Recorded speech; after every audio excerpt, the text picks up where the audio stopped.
We're going to get started. Yes, please. For those watching tonight's meeting virtually, the meeting is available to live stream via the Park District website. All information about Park District meetings can be found at winpark.org under the Park District Info tab by selecting Board Meetings and Videos. Public comments are accepted in person. A link to the video and audio will be posted immediately following this evening's or afternoon's meeting. To improve the sound while listening to the meeting, please turn up the volume on your computer and turn up the volume on the website. The meeting packet for tonight's meeting is located on the website. For those attending tonight's meeting, the emergency exits from the room are the door behind you or through the foyer. The board asks for your cooperation to maintain decorum. Personal remarks are not permitted, and interruptions should be limited to valid points of order or privilege. Please be considerate and refrain from interrupting board members and other speakers. We are a community coming together to discuss difficult issues in a civil and respectful fashion. Welcome to the February 5, 2026 Winnetka Park District Board of Commissioners special meeting. I'd like to call the meeting to order at 4:31 and ask Saba to take a roll call for attendance. Commissioner Cotto, Here. Commissioner Corley, Here. Commissioner Rapp, here. Commissioner Root, Here. Commissioner Seaman, Here. Commissioner Gibson. Here. Commissioner Tyson is absent with notice today. Thank you. At this time, I'd ask for you to stand for the Pledge of Allegiance if you are able. I pledge allegiance to the flag of the United States of America and to the republic for which it stands, one nation, under God, indivisible, with liberty and justice for all.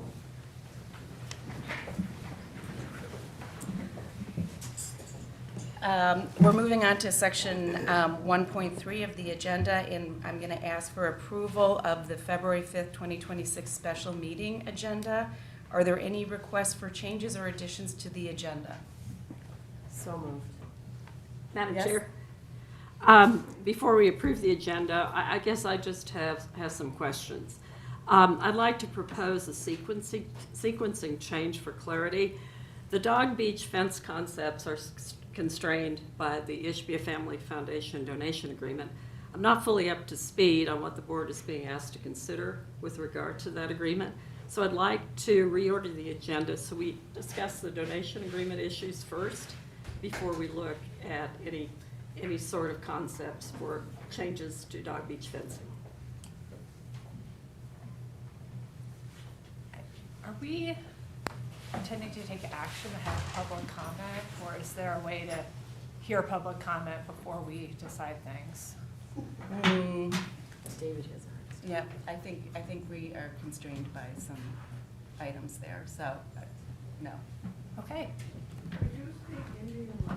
Oh, yes, sorry, my apologies. Do you need me to repeat? I just asked if we would be able to have public comment before we take action on any items of the agenda.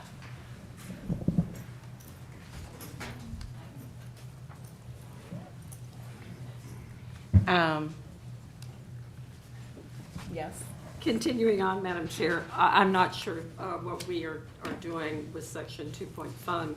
I don't know if we are considering formal votes this meeting, or if we're just discussing this and then giving our public an opportunity to digest what we're going to discuss, and then place this for formal consideration on the next regular meeting. No, if the board so moves, we will be taking action with regard to the Dog Beach. Again, please, if you didn't do I said if the board so moves, we will be taking action tonight for the Dog Beach. Then do I need to make a formal motion to reorder the agenda? You do. Okay. Madam Chair, I would like to move to reorder the agenda so item 2.2, dealing with donation agreement, is taken up before item 2.1, dealing with the Dog Beach fence plans. Second. Okay. Discussion? Do you want to discuss it? Sure. I think that the dog beach is the item where we plan to take action. We have concrete feedback from the Plan Commission, and that should be the first order of business. It's the most important and the most compelling to move us forward in order to construct that over the summer and get our beaches open. The donation agreement is a conversation, and consequently, we have one commissioner who's on a very tight time constraint. So I'd like to observe that and get the voted plan changes done first. Anyone else? Just continuing on, these plans were first introduced to the public on Tuesday at 4:30. We are not going to even listen to our public before we move forward. And so I'm just going, if we're trying to build consensus in this community to move this project along, I'm going to ask that we seriously consider about at least letting our public come up here and give comments if they want to speak to this. I mean, they've taken their time to arrive at a special meeting at 4:30 in the afternoon. So I'm just asking for your thoughtful consideration of that. Yes. Listen, this is not controversial. We have two plans. We have two plans that I think have been thoughtfully put together. They're going to be presented by, I assume, Costa. We'll have a discussion on these plans. So I think we should leave the agenda in the order that it is in, and go from there. Commissioner Cotto? I just want to make an observation that many of the people in the audience were in attendance at the Plan Commission and did speak at the Plan Commission, and so are aware of the issues that we're responding to with these plans. Not the vote, we didn't know you'd vote without hearing. Out of order. So should we, Call for a vote. Yes, let's call for a vote, please. What's the motion? To move. To reorder the motion agenda. To reorder Okay. 2-1 in front of 2, or 2-2 in front of 2-1. Commissioner Root? I vote yes to reorder. Commissioner Rapp? Yes. Commissioner Seaman? no. Commissioner Gibson? No? Commissioner Kodo? No. Commissioner Corley? No. The motion does not pass. Okay. So may I have a motion to approve the February 5th, 2026 special agenda meeting as agenda as presented? So moved. Second. This is a voice vote. All in favor? Aye. Nay. All right. Now we're moving on to unfinished business, section 2 of the agenda. And I asked for this item to be on the agenda after hearing comments from the Village Plan Commission and the general public who came out to comment on their January 28, 2026 meeting. Staff has prepared a presentation for us prior to us starting discussion, and so I'd like to turn this over to Costa, please.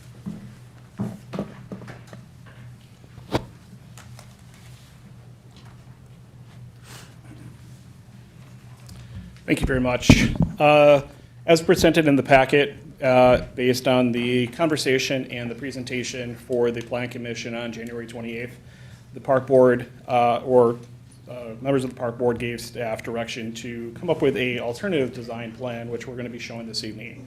Just want to note, in consideration of the plan design also, as noted in the memo, there's a few things also to take in consideration that were talking points for the Plan Commission around the operating hours of Centennial Beach, the size of Centennial Beach, which is addressed through the presentation this afternoon, as well as the timeliness, whether it's a year-round usage, and also consideration of what changes might be done in the plan consideration if we do reduce the size, as you'll see, what happens to the north portion of the beach. And then the last piece, of course, is consideration for a height differential, also from 4-foot height to 5-foot height, which I'll explain as well. So with that being said, I'm going to dive right in. This evening, the presentation is to review the standards and where we came from for the project, along with the site and overall plan, regulatory review, and submittals that we've had completed thus far, and then cost considerations with that, the North Beach review, and then questions and direction once the park board has a chance to take this item up for discussion. So as we talk through the plan, the project review and update, we have completed, like as I mentioned, the first step of the special use process, which was the Plan Commission. Unfortunately, at that time, the Plan Commission did recommend to deny our application at this time. They are preparing, with our Village of Winnetka Council, is preparing a findings of facts that will be presented to the Park District. And once we have that, we can have additional information from that. Right now, the agenda for the February 9th zoning board meeting did go live this afternoon, just a little while ago. So we are still anticipating to present at that meeting. Consideration, depending on the actions that the board takes tonight, will address how we take that approach for that meeting. As of right now, our plan is to present the information that we have currently and then address and adopt the plan accordingly based on action this evening. From there, we still will have to continue through special use, addressing the design review board, and then ultimately the voting members, or the vote will go to council for consideration and approval. That typically is a 2-meeting read, but we'll see what happens in time. From there, an update on regulatory review. Currently, we do have received approval from the IDNR, as well as approval from the IEPA. We are currently awaiting anticipated approval from the U.S. Army Corps of Engineers, as well as Cook County Department of Animal and Rabies Control.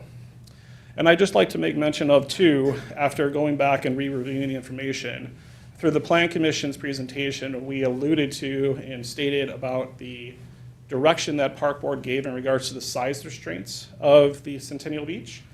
After doing some more due diligence and reviewing, I would like to bring your attention to the February 23rd, 2023 meeting. Essentially, the motion was nearly the same, but the way it was worded was the Centennial Dog Beach, as measured from the south property line, shall be no more than 236 feet, or the current line of steel north, and no less than 200 feet in total width. At that point in time, that motion did pass with a vote of 6-0, with one member abstaining. The intent of that, the driver of that, was the 236, which was brought up at the meeting in regards to our distance that was taken off of Google Earth. One of the previous commissioners had noted, but as you can see, it alludes to the distance of steel in the center, which is 265 feet from the south property line. Once again, aligning to the previous motion from October 2022, no greater than 270 feet, no less than 170. That has been adjusted to no less than 200. So just make clarification of that. Plan Commission, here's a list of the common themes that we heard throughout. Once again, these are the comments that we heard from the Plan Commission themselves. So I just want to note that. Definition of dog park versus dog-friendly area, size of the dog beach area, what was taken into consideration for that versus what was done previously to existing or the plan proposed. Consideration of Lake Michigan as another property being in the front yard setback and what consideration was taken for that. Operations, permitted use, permitted hours and use as it is year-round. Other off-leash dog location comparables as far as the comparisons to that. Centennial Beach on leash currently regards to Ordinance 596 that was passed and approved, as well as the double gate entry, why that was required, and other items here.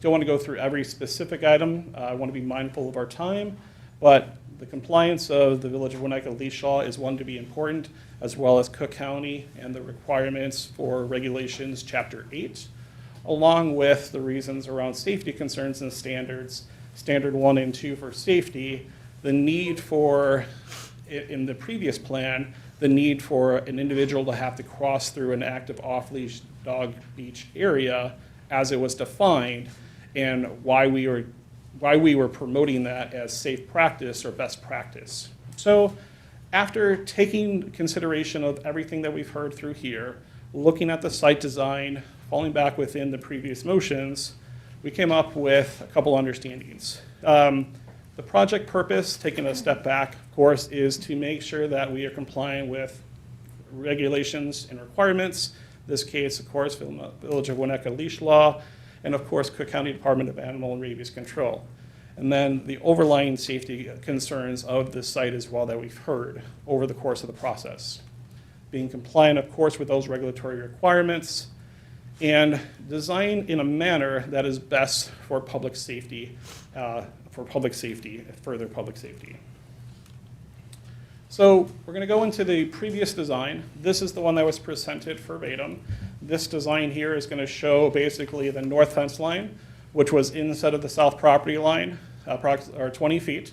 And then we had the south fence line, which was instead of the south property line, 20 feet, extending into the lake, 15 feet past the watermark that is identified in the plans here, with a double entry gate system. The gate on the north side was 10 foot in width to be accessible for Park District maintenance equipment to access the site to maintain the beach, as well as a double entry gate here that was 3 foot 3 inches to allow for pedestrian access through the dog park and beyond, or vice versa, if somebody was coming from the south property looking to traverse the beach going north, to give access through that. As discussed, and I'm not going to spend a whole lot of time here on the old design, but once again showing those parameters, the 20-foot offset, the location here of the 24, 10, and 57 foot coming around 91 feet, plus the 15-foot offset for the area in the lake that's shown in blue. Once again, this was a 4-foot height fence in stature, and the elevations, and as they show the topography here, this fence would be slowly receding into the lake as shown. Similar to that is, almost mirror to that on the south property line, with a little shorter distance and length. We have our 20-foot offset from the south property line. We have our center section here with the double entry gate, and then the area that proceeds into the lake approximately 15 feet. Both the north and south boundary, as I've shown in the previous iteration and what's on the screen here, were designed to be removable in the wintertime, so we would remove the outer 20-most feet to take in consideration ice damming, winter conditions, and so forth, to try to alleviate some of those safety concerns that we heard.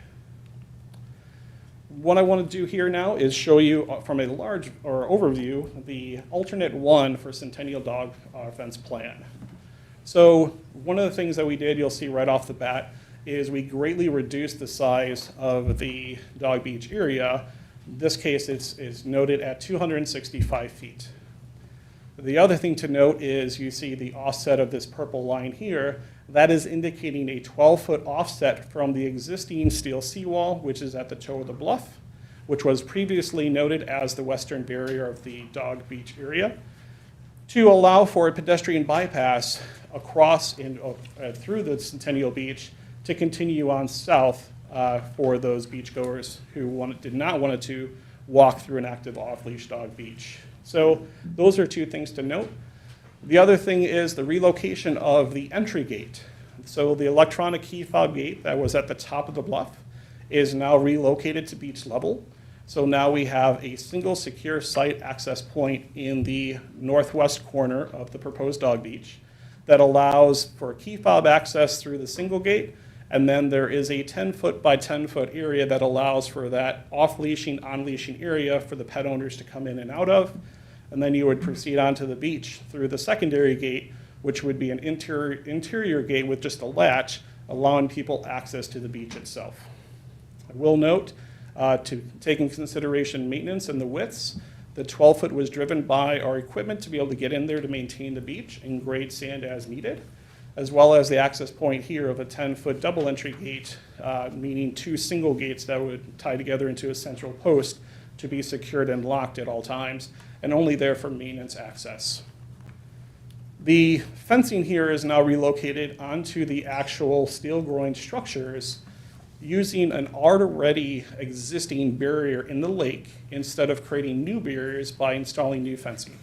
So that's one thing that we heard through the Plan Commission was, do you have to install new fencing? You're creating obstructions, people can't pass through them. Okay, we heard that, and we've identified utilizing the two structures that are in place right now for that means and methods to achieve that goal. I'll go into greater detail on these a little bit further, but I'd like to point out in the alternate one iteration here, you'll see these red lines. These are indicating the existing steel seawalls or the jetties. This one extends out because it does extend into the lake that far. This one extends out into the lake, I believe it's about 93 feet, if memory serves. The southern bypass, or to come around, is shown here. The black hidden line that's shown through here is the property line. The brown area that looks like a staircase is showing the staircase location for the neighbor to the south. That's where it would give the ability for somebody to bypass the off-leash dog beach, continue on east till you get to the engagement of the staircase, and then continue south to walk the beach without having to engage in the off-leash dog beach in case there are dogs off-leash or that activity. Here's a little bit of a zoomed-in version of the south entry point, or the north boundary, if you will. Once again, here's the 10 by 10 area of the double gate system. The relocated key fob entry gate would be here would be the northwest corner of that, and then the other gate would be your access into the off-leash area. You'll notice here that we're looking at a max height of 4 feet off the steel cap. So what that means is where the steel is existing, we would install the fencing on top of that and then follow the contour of the beach, as you'll see indicated through here. These are contour lines that are in foot gradients, and we would make sure that the top of the fence, which is now on top of the structure, never exceeds 5 foot in height from that barrier, meaning the contour of the sand. So as the sand gradually drops into the lake, we would follow the fencing with that contour and step it down accordingly to try to be least invasive as possible for the public, along with sight lines. The materials proposed for this installation have changed from a galvanized chain link material that we had in stock previously for when we installed this and removed it back in January of 2023, to a black vinyl coated fencing, which is more easier as a barrier. The black, as you look forward, has a tendency to be lost and it's less impactful in the sight lines. So we want to note that as well. You might have heard me discuss previously in regards to a consideration of a 5 foot height fence in lieu of a 4 foot height fence. And that would be for the western border. I'll go back a slide here. This western border across here, the concept is with the fluctuating sand heights and the wind-driven sands, if we build it exactly to sand elevation and we have some erosion, all of a sudden now we have a distance of greater than 250 feet where there could be an opportunity for a dog to dig or burrow underneath and get loose. So the concept is to increase the height of the fencing to 5 overall, but bury a foot into the sand to allow, or in this case, to try to reduce that risk for shifting sands and have that barrier go below the sand grade so there's less chance of a dog digging or trying to escape through that method. Again, the bypass through here, you'll see the red line extend back to the toe of the bluff. The elevation of the steel here is even, just about even. I think there's about a 6 foot differential currently, and there is a little cutout at the base here that allows people to pass through. So this obstruction in regards to the, I shouldn't use the term obstruction, but this improvement that's an existing steel sheeting wall already is passable by people who utilize the southern beach and just are able to walk over it. So we feel comfortable that the 12-foot offset for the fencing there from the toe of the bluff would be more than accommodating for that need. Here's a site illustration of what that looks like. So here's the center groin area. So you'll see that sheet piling. This piece here is loose, so part of our cost analysis, our cost estimate, I should say, does take in consideration re-welding this on and securing it. And as noted before, here's that bypass area. So you'll see the green arrow, the double arrow, shows the passageway behind the new proposed area of the fencing, which would be the western border, the 10 by 10 section here, and then the buildup of the existing groin as we would step that height down again, following the contour of the beach, no greater than 5 foot in elevation. As mentioned, as you can see, the sand accumulates back here. Even though this groin carries all the way back to the wall, this area is typically passive or passable in most lake conditions. I will note back in 2020 when we had all-time near high levels, there were areas of the beach that were impassable at that time because of the washout from the wave activity. That is a risk with this scenario, but as of right now, with the current topography and what we're showing, we don't foresee that being an issue in the immediate future, but that is a long-term consideration for the board to think about. You'll see the red line as it populates in the background here. That red line is, of course, capsulating, again, on the steel seawall that's existing and having that extension of the fencing to go through. Here's a photo that was taken as of Monday. So you can see here, once again, the layout of the double gate area of the Dog Beach. Here's the steel that's existing. You can see that in the winter months, there is some ice and snow buildup in that location. And once again, as we track through here, this is not to scale the line work that is overlaid on this, please note, but this is an estimate of where that would be based on the topography drawings that we have. And you can see that that zone is less inclined to get damaged by the ice buildup or the ice damming that you see there on the eastern end of the beach. Alternate one, as we look to the south boundary, I explained a little of this already, but just to go into further detail, the distance off the beach or off the toe of the existing seawall maintains at 12 foot, so we got that 12-foot corridor that carries the entire way through. This black line here is indicating where the location of the property line is, and of course, this is as best to scale as we could with an architectural drawing being overlaid for the purposes of the meeting. But at the time, we've noticed that this area here is greater than 6 feet, and the area here is approximately about 4 feet, give or take, on the eastern end, right before you would access the stair up above and beyond. I'd like to also note that by placing the fencing on top of the existing steel, there's less chance of damage from the northeastern storm events by having that raised and on top of an existing steel structure that has seen countless wave activities in the lake. The bypass, as we mentioned, the height differential, and the offset from where the staircase is. The center of the staircase is approximately 45 feet from the face of the bluff. And I will note that the face of the bluff that we measured that from was extending the bluff line from the park district through here. If you were to extend it to the property owner, it would go a little bit further, probably approximately about another 8 feet or so. But once again, looking from where our property line is and trying to make that call, we just had to pick a location to choose for that dimension. What I want to note about that bypass, and the reason I'm showing this slide here, is what that looks like. And the biggest concern or risk that I have is in this location here. By putting the fence on the existing seawall, you now have created a barrier that allows for a safety fall or less risk of a fall off of the existing steel sheeting, which is at a greater differential from the contour of the beach. You'll see TW stands for top of wall, 583.2 in this location, top of wall 582.4 in this location, and top of wall 581.7 in this location, tapering down towards the lake. Once again, these contours are in foot elevations.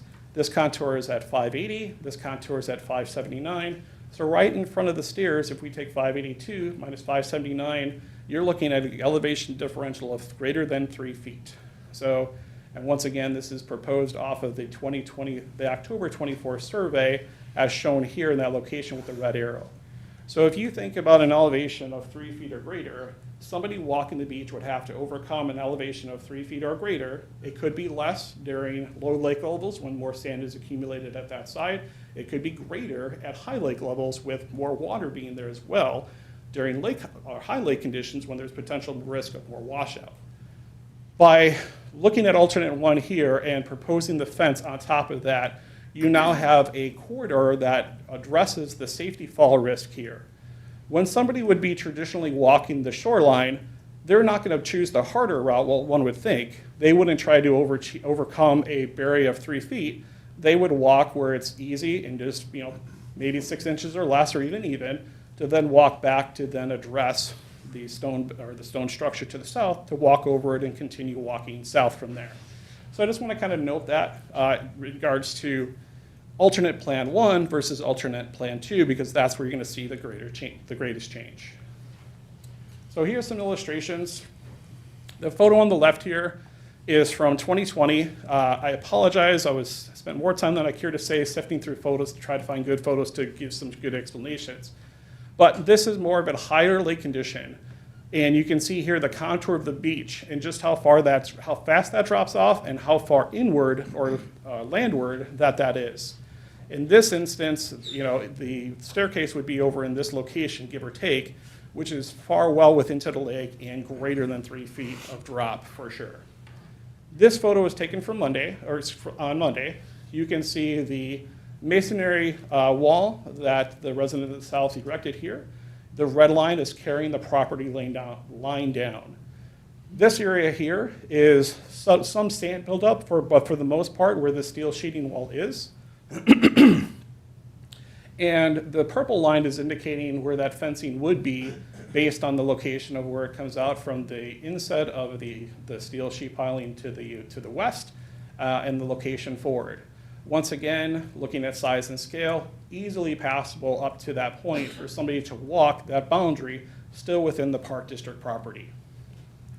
Here's another elevation with some line work overlay. Once again, the line work is not to scale, it's for visual purposes.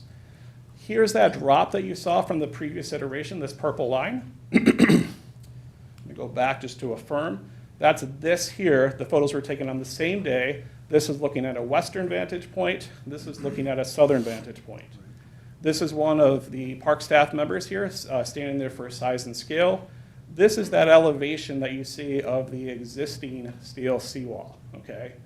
This is that differential in height. Now, mind you, there is ice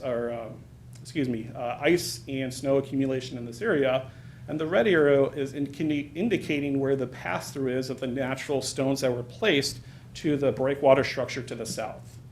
So if you take in consideration that 5-foot differential, and once again, this is estimated 4 foot in height, we would carry that out and then step down the fencing accordingly until we get to our point, which is roughly about 16 feet past the end of the barrier. Now in the southwest or the south side of the beach, you can see a lot more ice and accumulation because of those northeastern events pushing the waves and pushing that ice into that area. So any fencing that would be installed on the beach here runs greater risk of getting damaged. Once again, you can see that there's plenty of room from the steel sheet piling here to continue walking and then address the staircase, or in this case, get over the staircase for the stone and continue walking south. I'd just like to point out that this is that fall barrier that I was indicating. By placing a fence on top of that, you greatly reduce the risk of somebody with the ability then to fall or have to overcome this step to be able to get south of Centennial Beach.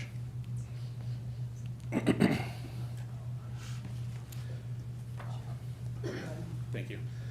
Here's an overlay plan just for consideration. The green lines showing the distance of about 490 feet. I made a comment off the cuff. I was going off of memory at the Plan Commission where I noted that the beach was approximately 500 feet. Actually, it's 530 feet in total width.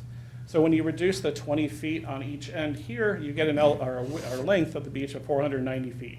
So the green is the previous iteration that was proposed to the Plan Commission, which included the fencing that would come off the existing steel structure in regards to the western seawall at the toe of the bluff into the lake, approximately 15 feet. Shown there on the north side and shown here on the south side. For reference, the staircase that you would gain access down to the beach is located right here in the middle of the drawing. And this is the steel sheet piling shown in alternate 1 concept in the center of the beach. The 265 and the red line here is outlining that new proposed fence line and what that looks like. You'll see here the difference when we look at concept 2 versus concept 1. But once again, having the ability for somebody to walk around the dog beach and continue on, whether they're coming from the north to the south or the south to the north, without having to engage in that off-leash activity. So I just want to make sure that you have a side-by-side comparison of that. When we look at it a little bit further, you start looking here, this is the seawall that abuts the south end of Elder Lane Beach, and this right here is the swim zone. So you have the 70 feet of the 261 residents between those. You have Elder Lane Swimming Beach. So we are pushing the dog beach, or the risk in this case of a dog getting off leash, in this case already being off leash, but getting out of the off leash area, because now we are secured on 3 sides. And not only are we into the water 15 feet, we are in the water another approximately 60 feet, give or take, from the existing steel barrier that would help further reduce that risk of the dog swimming around the fencing and the owner having to try to chase them down. So that helps reafford the questions around safety. All right, alternate 2. Everything essentially everything is the same on the north boundary and the access stair and everything else. The only thing that changes, and I'll bring that to your attention here, is the south entry area, or in this case, the offset of fencing, as we discussed previously at some other iterations. I'm going to not spend much time on this. Once again, this slide is literally copied from the previous one, just updated with the title. But north boundary, as stated, is the same as alternate 1. 10 by 10, 12-foot offset, running out and utilizing the existing structure. What I want to pay attention to here is alternate 2 is the southern boundary and the 49 feet 3 inches of fencing that's proposed in this location. So what was taken into consideration this time is following the steel and offsetting that distance to give one the ability of walking this route and then overcoming that barrier that, as described before, the steel seawall, to gain access to the staircase on the south neighbor's breakwater to continue on. This was taken into consideration around some of the context of Chuck Downey and some of the concerns he brought up with public trust doctrine and the ability to walk the shoreline and one's ability to walk around the previous proposed fencing for the master plan. We wanted to show the board what that could look like in iteration, so you can have a chance to discuss both options with some discussion this evening on what you feel is best used to serve the community from a physical and a safety standpoint, but also from a location standpoint and long-term maintenance. So those are things that I'd like you to take in consideration as you discuss this plan further. Once again, the height differential here, this would be a 4-foot height fence as it carries through.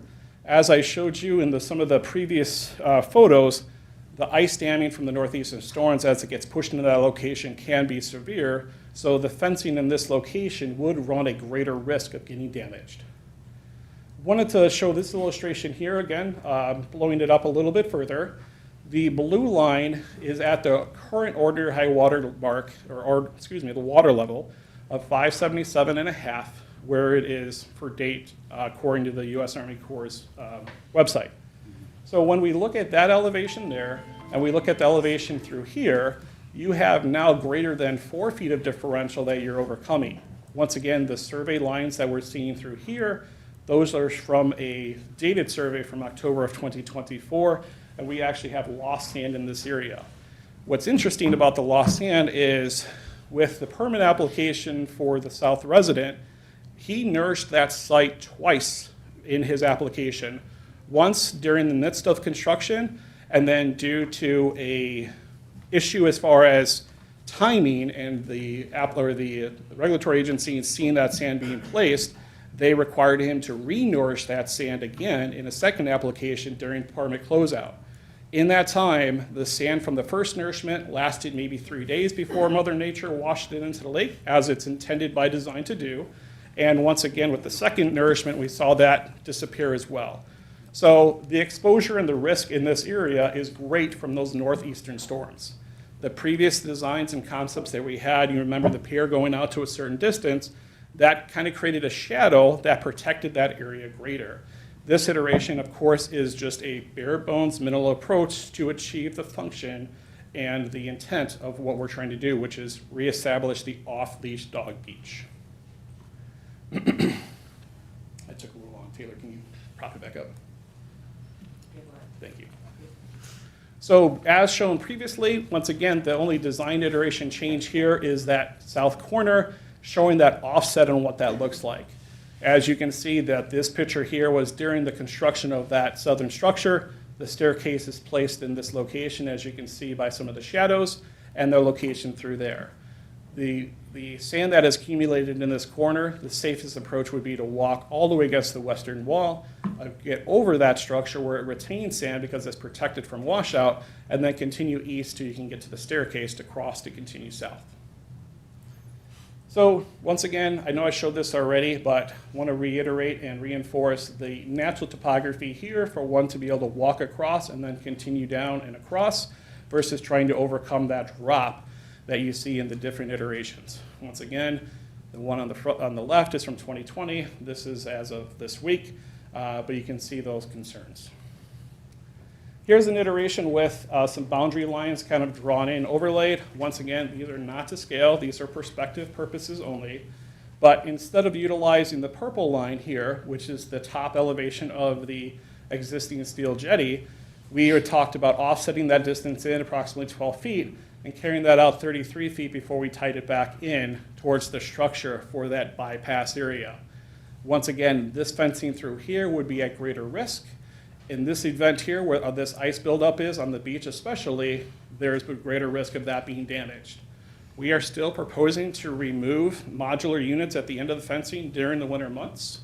And consideration as well, the board might want to take in consideration the duration of the operation for the dog beach.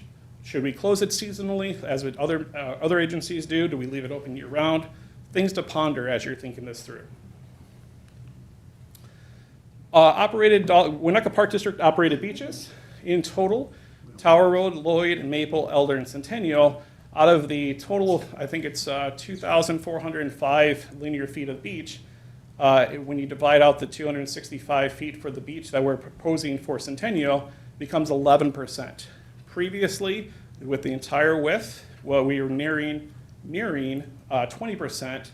The ratio drops to approximately 11% as far as linear feet of beach used for the dog community. That was a comment that we heard from the Plan Commission, so I just wanted to bring it back to the Park Board as well, so they knew that. Other thing that we talked about with the Plan Commission was, of course, the other operational dog beaches in the area. So included in these slides here in a little greater detail are the widths, or their seasonal operation, their operational times, and what they use currently. And I have the costs or the fee structures as well. If the board has questions on those as well, I can share those this evening. But to note, Sunrise Dog Beach, Lake Bluff, 276 feet in length, once again observed from Google Earth. The fencing that is in place here is on the south boundary, which abuts their breakwater structure here and their steel groin that goes out through here. There is a locked fence in this location, and then there is a bluff fencing on the inside edge of that. Evanston Dog Beach on the bottom is about 746 feet in length. Once again, you can see that there is a structure to the south, a concrete pier element here, as well as a stone or steel groin to the north. The fencing included is around that. Portions of it is chain link. Other portions of it are the wood slat fence that you see typically for like snow fencing, a while ago. Marine Dog Beach on the top here of Highland Park. Once again, the distance across this beach is 320 feet. Hours are noted here. This is a seasonally operated dog beach. The fencing that they have is the slat and snow fencing that is on the toe of the bluff in those areas. And then on the bottom is Gilson Beach, the one that people compare us to probably the most. Their distance is approximately 210 feet. You can see their fencing here in the center. And then as noted at the Plan Commission, they abut Wilmette Harbor, so there's not necessarily a location for the dogs to go to south of that. So they only have this single row of chain link fencing, which they do remove at the end of it seasonally for the winter months. So cost considerations for these concepts. The different things that we need to think about, unfortunately, our initial attempt to repurpose the materials at low cost, basically labor. We're looking for further direction tonight from the Park Board and what that looks like. So what would be included in the scope, and I'm using a range because I haven't had a chance to reach out and get any kind of real estimates, between $50,000 to $100,000. For that, you would get a study of the structures to make sure that they can support the proposed fencing, the repair of the northern structure and the re-welding of the steel cap, survey that would need to be done too for permitting purposes. Right now, our current survey is from October of 2024. Typically, the regulatory agencies want to see a permit within the last 12 months. So now that we are in 2026, that is going to be a little bit more of a challenge for us, so we need to take that in consideration as well. Total length, approximately 375 linear feet of chain link fence is included with that price total, as well as relocating the electric to support the electric gate, the electric key fob gate, relocation of the fob gate itself and the controls. Without knowing the condition, once they're removed and to be able to reuse that, there might be a cost to replace that element, as well as repairs for the existing entry gate system itself to freshen that back up, make sure there's no hazards or anything else off the existing fencing, and repair where the electric comes up out of the ground, and then new signage and fixtures as needed. Things that are not included in that cost or any major repairs beyond the re-welding of the cap to the steel that might be taken or might come out of the review for engineering on the two structures to see if they can handle that new intended use. And then, of course, any operational costs for the dog beach, in this case, the North Beach, what becomes of that site? Is that a passive beach? Does that become a swimming beach? The operational use and cost to maintain that wasn't something that we considered in our operational budget for 2026. So we would need some direction from the board on how to operate that and also how to pay for that. And then any additional work that might not be included. I already kind of stated that funding the project for the construction, we would propose taking that out of the current allocated dollars of capital improvements for the Elder Lane and Centennial capital project. That's where we would suggest to utilize those dollars. The north section of the beach, which you can see in this illustration here, what happens with this area of the beach? Once again, it was previously used as the dog beach. So now that if the board does look to move forward with a reduced size dog beach, we'll have approximately 260 linear feet of beach to repurpose. Does that become passive beach? Does that become an active beach in regards to lifeguards and swimming? Once again, something for the park board to give staff direction on. And of course, the operating budget does not anticipate any of these changes. This is new to us based on the current events. The dog beach passes, we heard comments and some suggestions that our numbers were inaccurate. We reaffirmed that those numbers were in fact correct. On average, we're looking at around 310 passes. For our residents, approximately 75. Once again, our dog beach in comparison to others is operated year-round, and we operate from sunrise to sunset. So those are things to be considered as well, and then also potentially consideration of the fee structure to help offset some of these costs too. What does that look like in comparison to other municipalities, and what the board thinks is appropriate for the dog beach? Regulatory and review status. Just want to kind of note this and affirm the permitting status that we have currently, whether it be the approved permit from the IDNR, the approved letter of support from the IEPA, or our current consideration for permitting through the Corps and the review for Cook County, those may change depending on our intended use. So now we are looking to create a bypass. We are reducing the size greatly. We are proposing no unlocked gates, secured gates for the 265-foot dog beach area. We are no longer projecting new fencing into the lake. We are using existing structures. Those are all things that will need to be considered and reviewed by those agencies, and then potentially not knowing if we will have to be or required to go out to public comment and resubmit the entire permit application, and then also consideration for the internal in regards to the Village of Winnetka and their process. As everybody knows, we have a Plan Commission meeting coming up on Monday, a Zoning Board Commission meeting coming up on Monday, the 9th, and depending on what comes out of this meeting this afternoon, this evening, we'll have to take in consideration what that looks like. We'd love to be able to go forward, but we need direction from the Park Board on how to proceed. So at this point, I'd like to bring it back for discussion for the Park Board and offer any, and help answer any questions that you might have.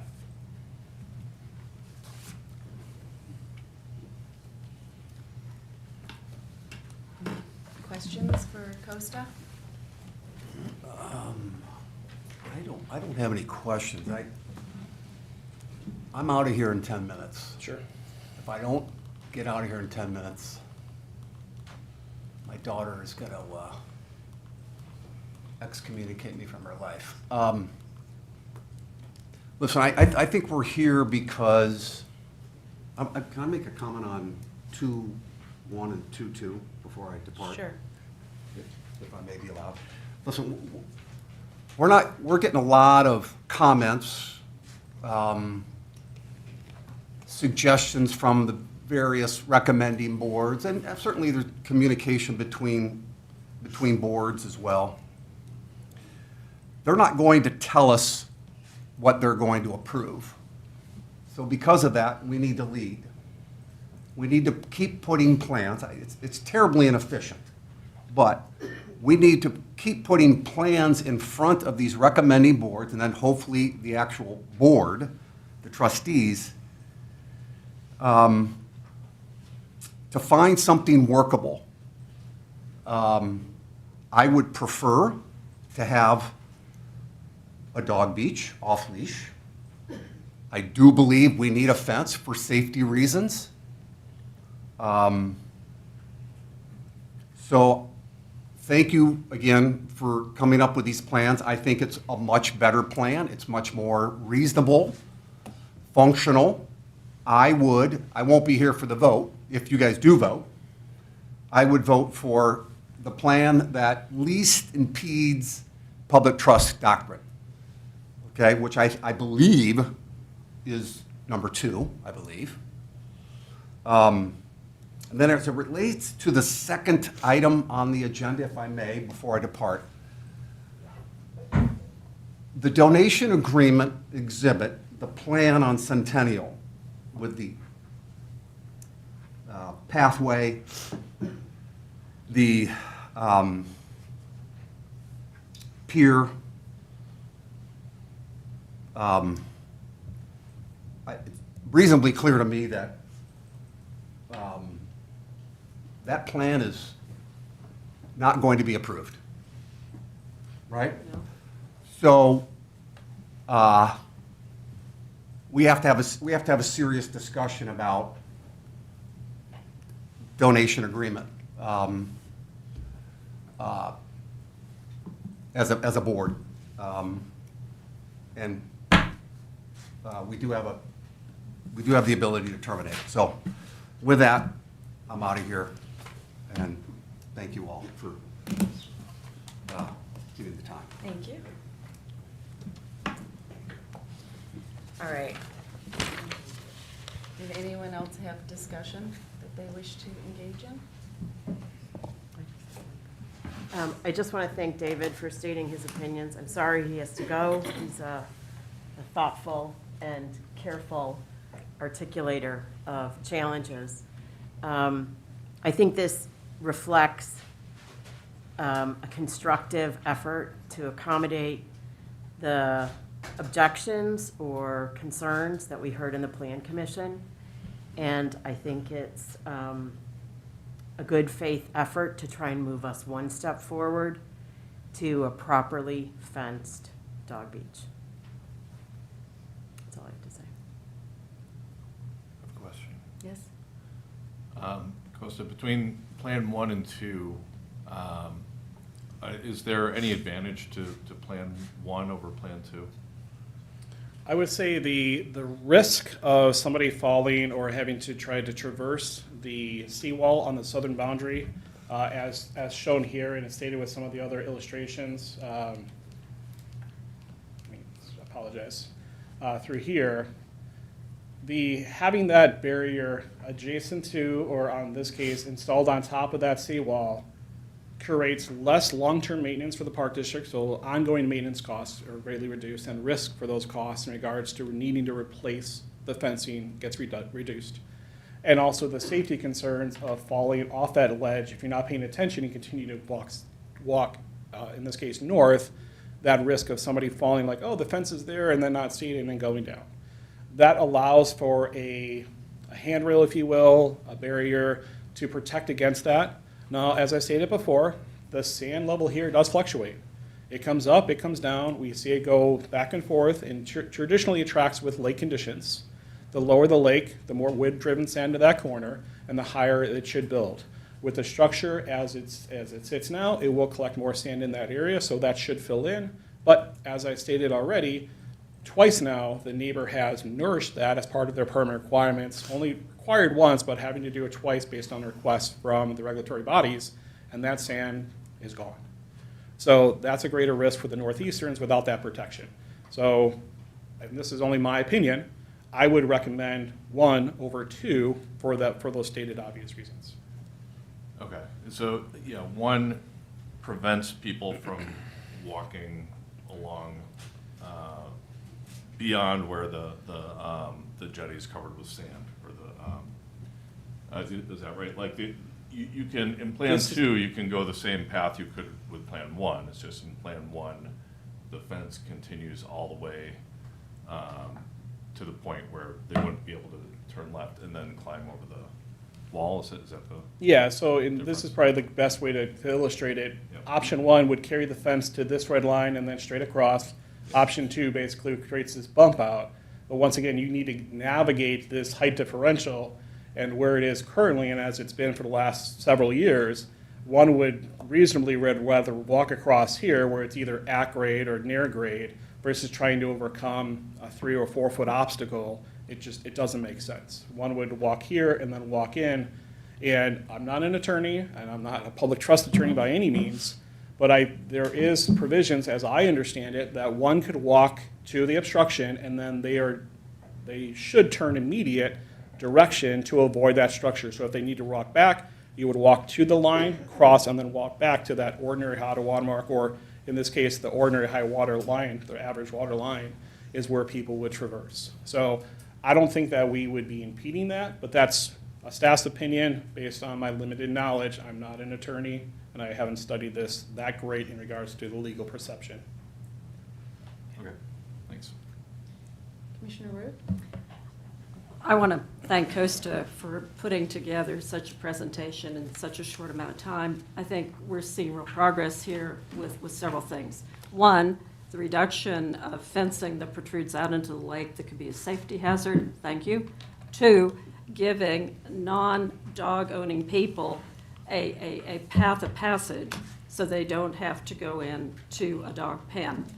My concern, I have 3 concerns. 1, this to me does not look like anything that is quote-unquote temporary. It looks like if this plan is approved and adopted, this fence will go in and it will be a permanent structure. So in some respects, we are rather changing what we were discussing as being temporary until we got a final beach plan approved. 2, you've pointed out very adeptly that we are bifurcating this beach now, as in the original plan that we took before zoning and plan 2 years ago, I guess. But what are we doing with the 220-some feet? We need to discuss that. But that, to me, is a true safety concern. And I'll tell you why. If we are taking the lock off at the top of the bluff, the gated lock, we're going to have people using, both dog people and others, up and down those stairs. And so that in itself could be a problem if you have a running dog. But what are we going to do with this passive beach? Because when we had Elder closed, it was never really closed. And during that time, we had drug overdoses, we had drug deals, we had a death, we had unauthorized use of that beach by many, many people. And it created a security and safety risk for our residents as well as those that were using it. So I'm rather curious to hear from staff as to what your recommendations would be and how we really police and manage this passive area, or if it's going to be a guarded area. We'll discuss that again. My third question is, have we reviewed any of this with Paderma? Because as I understand from the Wilmette Dog Beach, they had a ruling from Paderma that they could not have a unattended beach next to a swimming beach, that created a safety issue.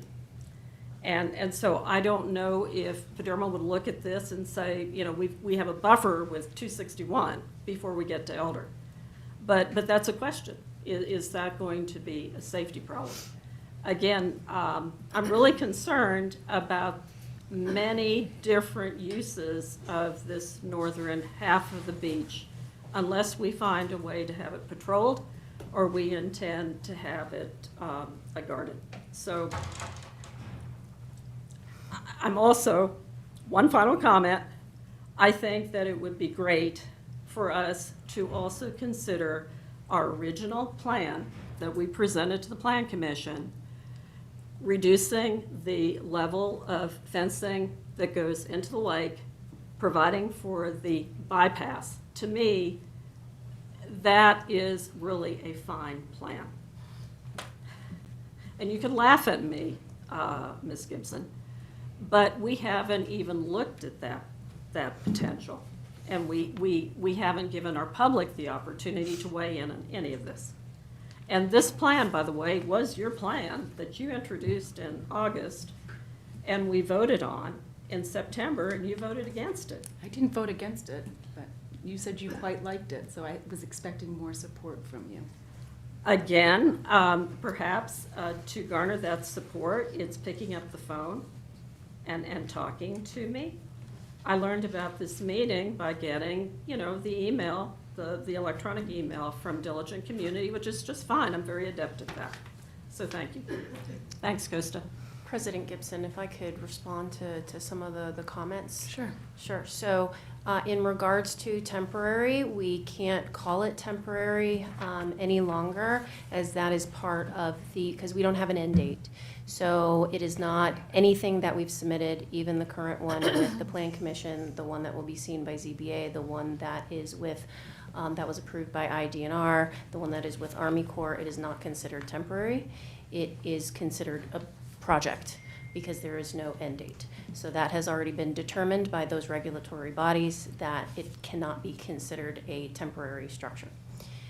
In regards to operation, as far as what we are able to do as far as monitoring and staffing those different aspects of the dog beach itself, or anything that the park board would consider for the now potentially open area of Centennial, is what was discussed a little bit in Mr. Tulis's presentation, which was that the board would need to discuss operational concerns and operating budget for those operational concerns. If there is a want for this to be a swimming area, then we would need to staff that for lifeguards. We would need to get chairs. We would need to do the same things as we have done for Elder. Luckily, we have the capability to do that in a fairly short order, as we did for Elder last season. So that is not something that I'm too overly concerned about taking care of if the board has that want to do that going forward, as far as what the use of that particular part of the beach is. So in regards to staffing, that shouldn't be a concern when it comes to monitoring, whether it's monitoring for the dog beach, which is something that we've looked at as well currently with our current situation, and how do we regulate what we should be regulating right now, which is an on-leash dog area, and how do we do that? Luckily, we are working on hiring park rangers that the board so graciously approved in our last budget to be able to work on that. So that is not something I'm also not too worried about as well. The bigger concern is if we weren't regulating those things and we weren't staffing and we weren't looking at monitoring those things for either area of those particular parts of the beach. And then when it comes to Paderma, we've had multiple conversations with them over time in regards to the beaches. We had this conversation in regards to Elder Beach last season when it was also in the same vicinity of the Centennial Dog Beach. And we decided that we were going to staff it, even though it was not a requirement of Paderma, as they felt that it was the Park District's decision on what was most appropriate for the Park District. So that is something that I would assume is going to be a similar reaction, but without knowing what the direction is of the park board for that particular part of the beach, it would be premature to go to them and say, this is what we're going to look at doing for the park district. Thank you. You might want to look into Wilmette, the Wilmette issue. You may have already done so. And then let's not forget, if we turn it into a swimming beach, we have to have bathroom facilities. Yes, I actually had a great conversation with the Wilmette executive director just yesterday or today, I believe. Yes. Yesterday. Yeah. If I can make a couple other responses as well. With this going to be an on-leash dog beach, the park board will have to reconsider ordinance 596 and put forward a new ordinance that for the regulations and requirements of that on-leash dog beach area. So one thing that's unique after researching and reviewing all the dog applications, registration requirements, and so forth for other dog beaches in the local area, Wilmette has a list of 5 different violations and rules that people have to abide by, including fines and fees in regards to operating a dog off-leash in a non-dog leash area, not having your dog on leash in the designated area, failure to own or clean up after your dog, if your dog leash exceeds 10 feet in length, and then you have different losses of privileges for aggressive dogs and so forth. So those are things that the park board can take in consideration as part of this to help drive down and limit some of those concerns. Thank you. Commissioner Cotto? Do you want to go first? No, go ahead. I just have one clarifying question. There exists for the current dog beach access area, a gated area at the top of the bluff. Talk a little bit about how far that extends and what that does to prevent access, random access, if you wouldn't mind. Sure, Thanks. I thought I had a photo of that, maybe it was near the back. You have sort of a side view of it. So this is the area that you're discussing right now, I'm talking about, Right. yeah. So this area in width, fence to fence is 8 feet in width. The fence height here, or the gate height, is 5 foot in elevation, and that distance back is approximately 6 feet before you actually hit the first stair to start proceeding down the staircase. Right. This area is the current leash and off-leash area. Once again, unfortunately, a lot of people off-leash from their cars and continue down to the beach. I was down there on Monday, and there was a couple residents down there with their dogs off-leash. I informed them of the leash rule and told them that the concerns, they went about their way. Once again, without giving direction to call the police and have code enforced, just educated them on our current standards of ordinance 596. So this area, if there's a want or a need, we can keep the dog gate here and secure it hourly because it's a timed lock where we can set hours of operation so they go on and off during, sunrise to sunset, or if the board chooses to put hours to this beach, say 8 to 8, we can manage that as well. It would come at a little higher cost because we would have to then purchase a gate for the dog beach itself, but that's something that we can pivot if directed by the park board to isolate this beach in regards to safety concerns, either overnight or off hours, to address that concern. And then for the fence on either side of the gate itself, how far does the fence extend north and south? The fence goes to the property line north and south. It Thank does taper down to a 4-foot elevation, approximately maybe 10 to 12 feet from the center of the gate, but it does continue all the way to the property lines. Gotcha. Thank you very much. Commissioner Rapp? I shared the concern about the open, free, passive beach that Commissioner Root raised, just because we have a fee structure in place for other beaches. So that was certainly a concern for this one. I think it could be mitigated by keeping the key fob at the top. Would having that passive area be also considered a change in use? Yes. Okay, so would we need? We're already in special use permit process with the village, so we're already in that process. But So that this would just be an update. Okay, so an update that we would deliver before the 9th? Or would we then? So for the meeting that we have on the 8th, it was posted to the village's website today. So it is based on the current application that we have. Okay. But we are still planning to attend that meeting and see if there's any other comments that we get from Zoning Board of Appeals that we need to take into consideration.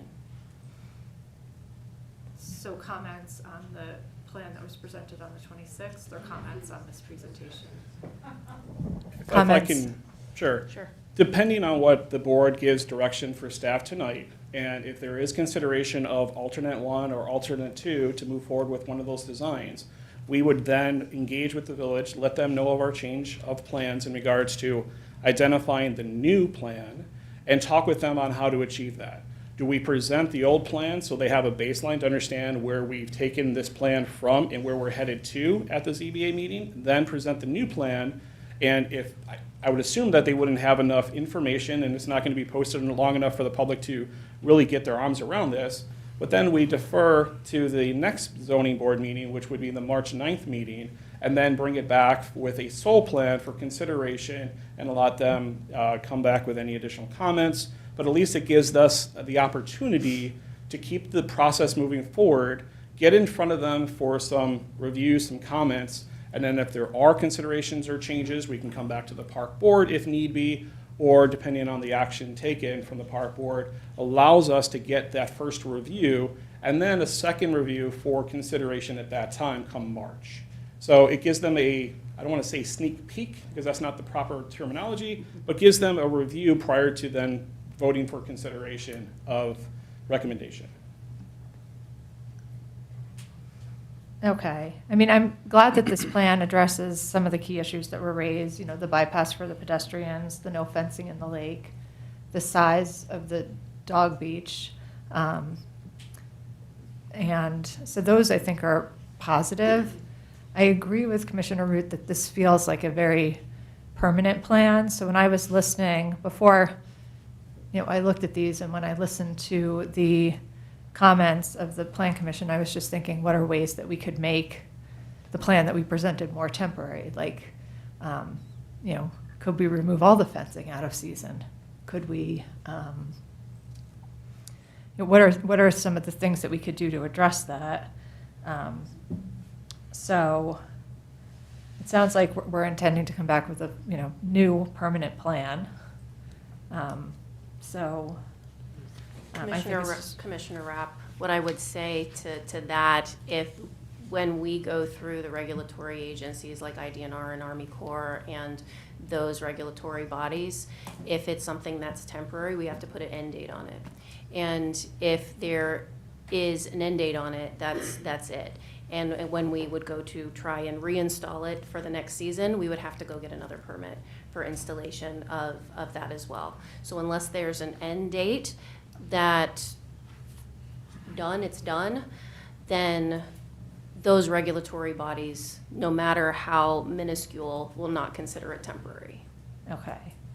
And with this, any revised plan, we will need to go back to the IDNR. And Army Corps, yes. Okay. So the 8-month process that we've, or whatever we filed, that we've just undertaken could be another 8 months. We couldn't say. Okay. It's going to depend on what their response is to our amendment. Right, to our change of what we've decided. Okay. What the board has approved. Okay. So if we make this a passive beach on the north, I know that some of the plan commissioners did ask about parking. Do we believe that our parking study that we already undertook would still be valid, or do we? I mean, because I think a lot of that's going to depend on what fee structure we adopt for this beach. I would think that, and this is me just kind of answering directly now without giving it much thought, but just knowing the project and what we've gone through with all the different iterations. Having it as a passive beach without having it drawn there for swimming or anything else, where it's an active beach, where we're have a beach attendant at the top, lifeguards, we're trying to draw people in. It's more passive. It would be more low-key for the people in that general area. Will people come from other areas? Yes, they will. But as we've stated before, Peter Lemon from Kimberly Horn and the study that was completed, the offset of parking off-season for during season, off-season for the school at Elder does have a lot of additional parking comparable to our other sites. It has an influx of more parking than we do at other sites. So that's something to take into consideration. The other thing is, when you're looking at this from a parking standpoint, we can move forward with the consideration that we monitor this for a year or two, or whatever standard we come up with, and go back to the village and say, okay, based on the use, what have you heard from the neighbors? What have we seen for use of the parking lot? How many cars are being there? Do we then have in our plan to mirror the parking lot or include additional parking spaces as an opportunity to address that concern? So do we plug in additional 10 spaces, and we just kind of mirror the lot to take that into consideration? So, banking those parking spots as part of our plan consideration could be part of our special use based on a standard that both the village and the park district agree to. So there's things that we can do to address that concern, but ultimately we need direction from the park board on how they would like staff to proceed with one of the two designs or an iteration of those designs, what it looks like. I know that the plan that was presented last fall, yes, this is very near to it, didn't have the bypass in it. We moved a couple things around small, but it does take it in consideration. At that time, it was tabled because we didn't want to delay the process. It was what it was at the time. So we're looking to get direction moving forward.